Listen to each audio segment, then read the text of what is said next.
On Tuesday, September 12th, Apple is holding the first event in the new Steve Jobs Theater at its new campus in Cupertino. And at this event, we're expecting quite a lot. This will most likely be an iPhone-centric event, and the biggest announcement we're expecting is the new 5.8-inch OLED iPhone. We have been referring to this as the iPhone 8, but this will be the 10th year of iPhone, and with that, we expect big changes. Up front, we expect the screen to be edge-to-edge with a notch at the top for the speaker, camera, and sensors. We also expect the screen to be 5.8 inches and OLED, but the overall form factor of the device will be just slightly larger than the current iPhone 7.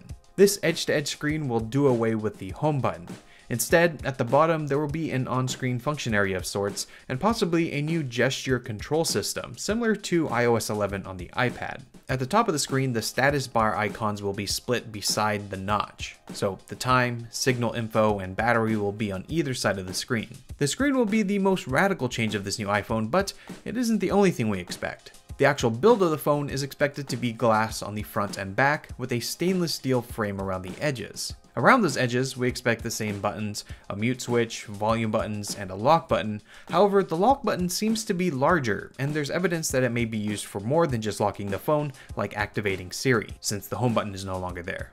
The glass on the back is not just for looks though, but will also allow for wireless inductive charging, so you can charge without plugging in a cable, similar to how you charge the Apple Watch. On the back, the camera is also different. The dual camera system has been shifted to vertical instead of horizontal, and it is larger than the current iPhone 7 Plus camera.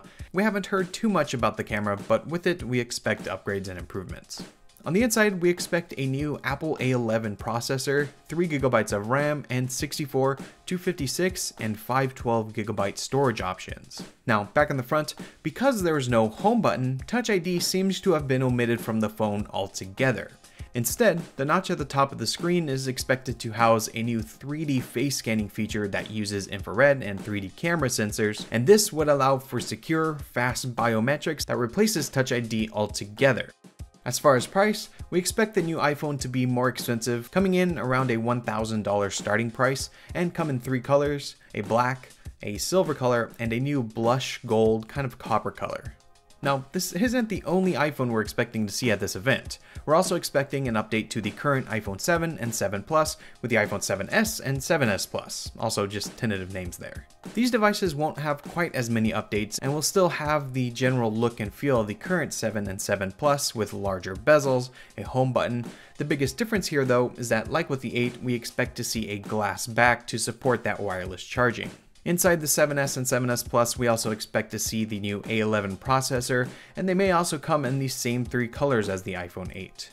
Now, getting away from the iPhone, we also expect to see an update to the Apple Watch. This 3rd generation watch is expected to feature LTE to help it be fully independent from the iPhone. It may also feature a new processor and better battery life, and we expect the form factor to be more or less the same. This LTE equipped watch is not expected to make traditional phone calls, but rather work in a similar way to the LTE connected iPads, so it will just have data available for apps and such when it needs it. And aside from this LTE watch, we also expect an updated 3rd gen watch that doesn't have LTE built in.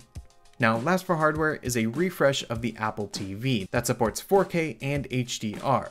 4K will allow for a higher resolution, and high dynamic range video allows for brighter and more accurate colors to better represent real life. With this new Apple TV, we also expect new 4K iTunes content, but this update would require a new processor and an actual hardware refresh. Finally, as to what we expect at this event, we'll see release dates and golden masters of all the new software versions, so iOS 11, macOS High Sierra, watchOS 4, and tvOS 11. But that is what we expect at Apple's September 12th event. It will start at 10 a.m. Pacific, and we will have a live blog and live tweets of the event, so be sure to stay tuned to MacRumors.com for that, as well as full coverage after the event. I'm Matt Gonzalez with MacRumors, and we will see you there.